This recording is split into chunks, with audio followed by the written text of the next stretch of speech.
Bonjour à tous et bienvenue sur notre chaîne. Aujourd'hui, nous allons explorer l'histoire fascinante de Mansa Musa, l'homme le plus riche de l'histoire. Son incroyable richesse et son règne légendaire ont laissé une empreinte indélébile dans l'histoire du Mali et du monde entier. Préparez-vous plonger dans une épopée de pouvoir, de richesse et de culture. Restez avec nous jusqu'à la fin pour découvrir tous les aspects de cette histoire captivante. Notre histoire commence au XIVe siècle, dans l'Empire du Mali, l'un des plus puissants et prospères empires de l'Afrique de l'Ouest. Cet empire, fondé par Soundiata Keïta, s'étendait du Sénégal à l'ouest jusqu'au Niger à l'est. Le Mali était connu pour ses vastes ressources en or et en sel qui étaient échangées avec des marchands de tout le continent africain et au-delà. L'Empire Mali devint un centre de commerce et de culture, attirant des érudits, des artisans et des commerçants de diverses régions. Les caravanes de chameaux traversaient le désert du Sahara, transportant des marchandises précieuses et créant des liens commerciaux avec l'Afrique du Nord et le Moyen-Orient. C'est dans ce contexte que naquit et grandit Mansa Musa. L'ascension de Mansa Musa. Mansa Musa, né sous le nom de Moussa Keïta, devint le 10e Mansa ou roi de l'Empire du Mali en 1312.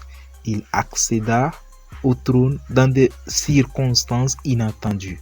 Son prédécesseur, Aboubakr II, avait entrepris une expédition ambitieuse pour explorer l'océan Atlantique et n'était jamais revenu. Moussa, alors gouverneur de la région de Gao, fut désigné comme son successeur.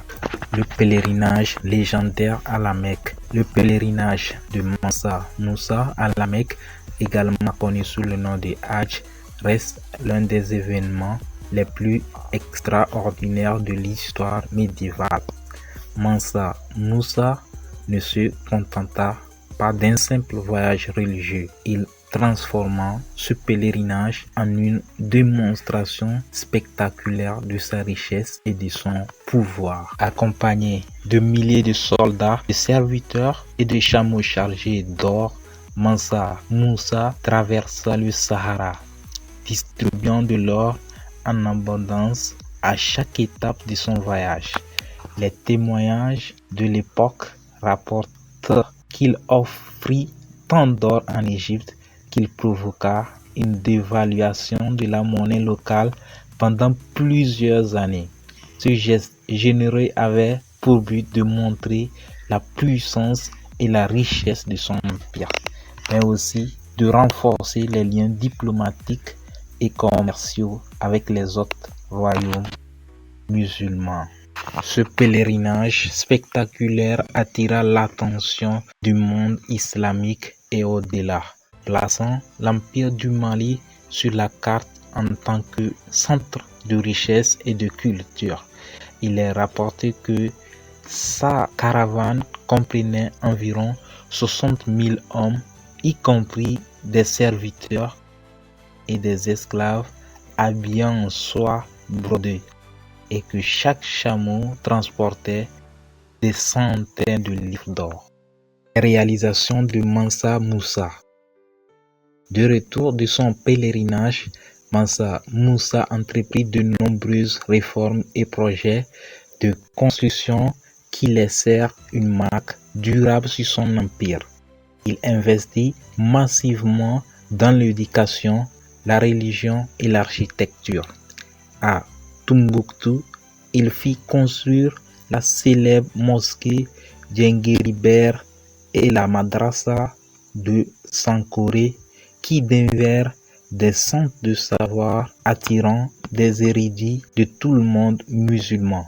Tombouctou devint un phare de l'apprentissage et de la culture, parfois appelée la perle du désert. Mansa Musa encouragea également le commerce et l'agriculture, faisant du Mali un centre économique majeur.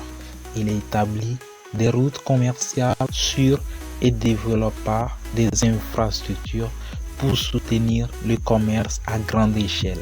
Sa politique de gouvernance juste et de promotion de la culture islamique renforça l'unité et la stabilité de son empire.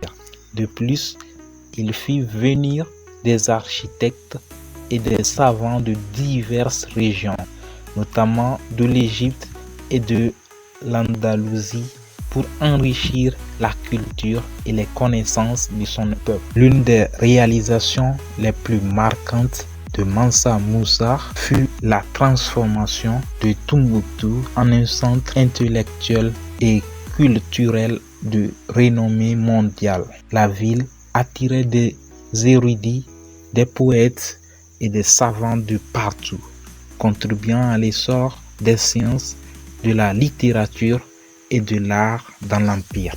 La mort et l'héritage de Mansa Moussa. Mansa Moussa mourut en 1337, laissant derrière lui un empire florissant et un héritage durable.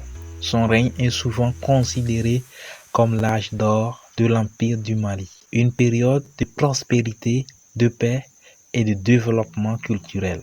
Sa mort marqua la fin d'une ère de richesse inégalée et d'influence culturelle. Même après sa mort, la richesse et la grandeur de Mansa Moussa continuèrent d'inspirer des générations.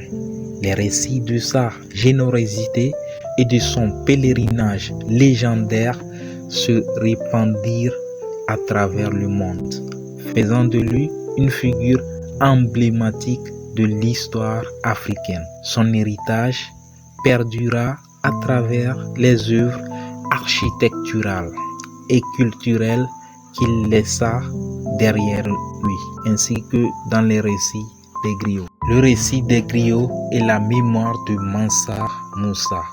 Les griots, les gardiens de la tradition orale en Afrique de l'Ouest, continuent de chanter les louanges de Mansa Moussa. Grâce à leurs récits, sa légende perdure, rappelant à tous les réalisations impressionnantes d'un des plus grands rois de l'histoire africaine. Ces récits ont traversé les siècles, renforçant l'importance de la tradition orale dans la préservation de l'histoire africaine.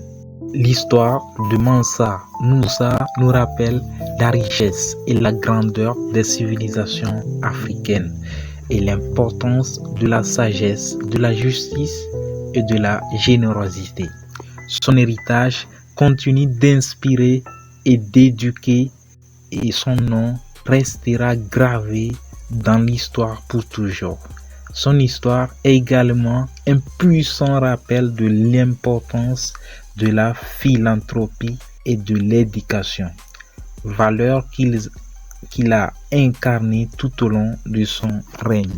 Et voilà, c'était l'incroyable histoire de Mansa Moussa, l'homme le plus riche de l'histoire.